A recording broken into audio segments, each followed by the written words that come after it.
কিন্তু আপনি যদি চান তাহলে এই ডিএসএলআরে যদি ম্যানুয়াল মোডে আপনি শ্যুট করতে থাকেন তখন আপনি চাইলেই এই অডিও লেভেলটা কমাতে বাড়াতে পারবেন। সো উনি যেদিকে তাকাচ্ছে সেই দিকে আমি নিলাম, রেকর্ডিং দিলাম, আমার কাছে মনে হচ্ছে লাইট একটু কম। সবাইকে আসসালামু আলাইকুম, clickntech.com এর পক্ষ থেকে আমরা এখন আছি মেঘনা নদীর পাড়ে। তো আজকে যে টিউটোরিয়ালটা সেটা হচ্ছে আমরা ডিএসএলআরে ম্যানুয়ালভাবে কিভাবে একটা সিকোয়েন্স তৈরি করতে পারি, মানে ডিএসএলআরের সেটিংসটা থাকবে ম্যানুয়ালি। এখন আপনার অটো আর ম্যানুয়ালের ভেতরে পার্থক্যের সামান্য কিছু বিষয় আমি আপনাদের বলবো, তাতে আপনাদের সুবিধা হবে। সেটা হচ্ছে যে আপনি যদি অটোতে দিয়ে কাজ করেন, প্রথমত হচ্ছে আপনি পারফেক্টভাবে কখনোই লাইট পাবেন না, মানে ক্যামেরা যে লাইটটা চাবে সে সেটাই নেবে। সো এক্ষেত্রে আমাদের ম্যানুয়ালি যদি আমরা কাজ করি তাহলে আমাদের ডিএসএলআরের মাধ্যমে আমরা খুব ভালো ছবি নিয়ে আসতে পারবো, মানে ভিডিও নিয়ে আসতে পারবো। তো সেক্ষেত্রে আমি আমার ক্যামেরাটা একরকমভাবে সেটিং করেছি, সেটা আপনাদের আগে বলি। সেই সেটিংয়ে আপনারা কাজ করবেন এবং সেটার সাথে কিছুটা কারেকশন হতেও পারে। সেটা হচ্ছে আমাদের আর্টিস্টের চেহারার রং এবং তার চেহারায় কীরকম লাইট পড়ছে সেটার উপরে। তো প্রথমে আমরা যে সেটিংসটা ক্যামেরায় করেছি সেটা হচ্ছে কি, আমার এখানে ফ্রেম রেট ধরা আসে 25 ফ্রেমে 1 সেকেন্ড তৈরি হবে আমার এই ক্যামেরায়। তো 25 ফ্রেমে যদি 1 সেকেন্ড তৈরি হয় সেক্ষেত্রে আমাদের শাটার স্পিড রাখতে হবে 50-60 ম্যাক্সিমাম। তো আমার এখানে 60 রাখা আছে, কারণ ক্যামেরায় চাইলেই আপনি 50 রাখতে পারবেন না, ক্যামেরায় আমারটা 60 রাখা আছে। সো আমি এখানে 60 রাখলাম। তো আমি প্রথমে একটা মাস্টার শট নেই, কিভাবে মাস্টার শটটা নিতে হয়।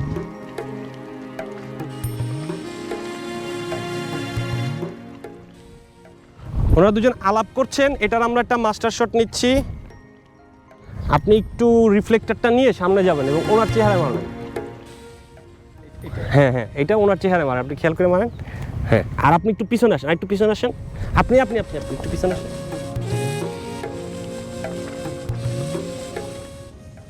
তো এই ছিল আমাদের মাস্টার শট। এই মাস্টার শটটা আপনারা নিশ্চয়ই খেয়াল করেছেন, যেখানে রিফ্লেক্টরের একটা কাজ আমরা করেছি যাতে ওনার চেহারাটা আমরা পরিষ্কারভাবে পাই। তো ওনার এখন আমরা ক্লোজ শট নিব। একটা ক্লোজ শট নেওয়ার জন্য আমাদের এই রিফ্লেক্টরটা আরও কাছে আসতে হবে। রিফ্লেক্টরটা একটু কাছে নিয়ে আসেন।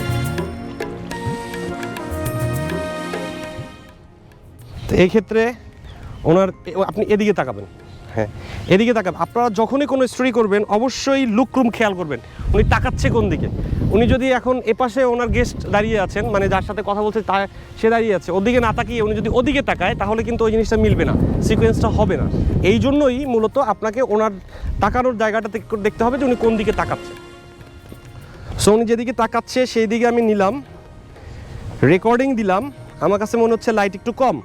সো আমি এখানে চেষ্টা করব আর একটু রিফ্লেক্টরটা কাছে নিতে। হ্যাঁ, এখানে আমাদের আর্টিস্টও হেল্প করতে পারে, তাতে কোনো সমস্যা নেই, কারণ ফ্রেমে উনি নাই।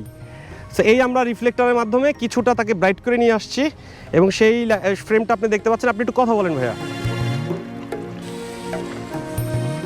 আচ্ছা, ওনার আমরা কথাটা নিয়ে নিলাম। তো এইটা নেওয়ার পর আমরা আবার এই ফ্রেমে যে নিয়ে আছেন ওনারটা নিব। তো এক্ষেত্রে আমি আরেকটা জিনিস আপনারা দেখাই যাই, আমার কিন্তু রেকর্ড চলছে। আমি চাইলে লাইট কমাতে পারবো, আমি চাইলে লাইট বাড়াতে পারবো অ্যাপারচারের মাধ্যমে। সো আমি যদি এই লাইটটা নেই, এই যে দেখেন লাইট আমি অনেক বাড়িয়েছি, এখন আপনি একটু কথা বলবেন। সো এই যে আমরা যে লাইটটা বাড়ালাম, এই অ্যাডভান্টেজটা আপনি কখনোই অটো মোডে পাবেন না।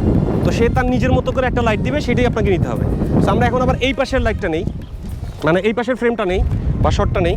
এক্ষেত্রে ভাই আপনাকে একটু এইটা ধরে হেল্প করতে হবে, ওনার চেহারা দিক। এই পাশে আপনি এই পাশে আসেন, এই পাশে আসেন।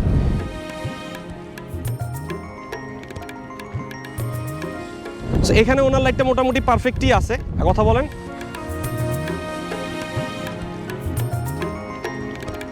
তা আমরা যদি চাই এখানেও আমরা লাইট বাড়াতে পারবো বা কমাতে পারবো, সেটা আপনারা নিশ্চয়ই বুঝতেই পারতেছেন। আমরা লাইটটা বাড়াচ্ছি, আপনি এখন এটা নামাই দিতে পারেন, সমস্যা নেই, প্রচণ্ড বাতাস। তো আমরা এখানে লাইটটা বাড়াচ্ছি, মানে আমার অ্যাপারচার এখন 4.0-তে আছে। এটা যদি আমরা আবার কমায় দিই,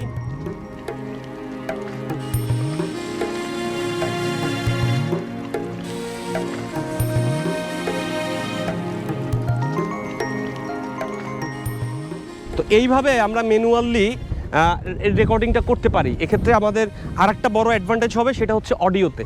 আমরা যখন ডিএসএলআরে কোনো ধরনের অডিও রেকর্ড করি, সেটা যে মাইক্রোফোনের মাধ্যমেই হোক, তো কখনোই আমরা সেই অডিওর লেভেলটা আমরা দেখতে পাই শুধু, কিন্তু আমরা কখনোই সেটাকে কমাতে বাড়াতে পারি না।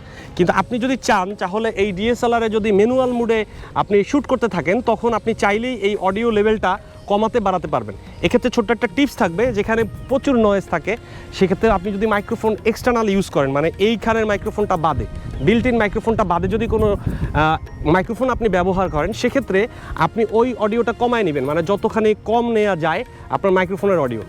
এক্ষেত্রে আপনি যখন ওটাকে কম্পিউটারে নিয়ে যাবেন এবং ওইখানে যখন ইনক্রিজ করবেন তখন ওই আউট নয়েজটা কম আসবে এবং আপনার অরিজিনাল যে সাউন্ডটা সেই সাউন্ডটা বেশি আসবে। সো এই ছিল আমাদের ডিএসএলআরে ম্যানুয়ালি কাজ করার মিনিমাম একটা জায়গা। এটা দিয়ে আপনি প্র্যাকটিস শুরু করতে পারবেন এবং এটা দিয়ে কাজ করতে করতে এক পর্যায়ে যখন এটার ভেতর আপনার একটা মুনশিয়ানা আসবে, তখন আপনার ডে বাই ডে আপনার এই অ্যাপারচার এবং শাটার স্পিডের খেলায় আপনার এই জিনিসটা আস্তে আস্তে বাড়তে থাকবে। আর ছোট্ট একটা টিপস থাকবে, সেটা হচ্ছে যে আমরা ন্যাচারালি যখন এরকম প্রখর রোদ থাকে তখন আমরা 100 আইএসওর বেশি আইএসও দেই না। সো আপনারাও সবসময় চেষ্টা করবেন যত কম আইএসওতে কাজ করা যায়, আপনার ক্যামেরার যে ছবিগুলো আসবে বা যে ভিডিওগুলো আসবে সেগুলো তত বেশি ভালো আসবে। তো আপনাদের সবাইকে অসংখ্য ধন্যবাদ আমাদের সাথে থাকার জন্য। clickntech.com এর সাথে আমাদের কমেন্ট করবেন, লাইক করবেন, শেয়ার করবেন।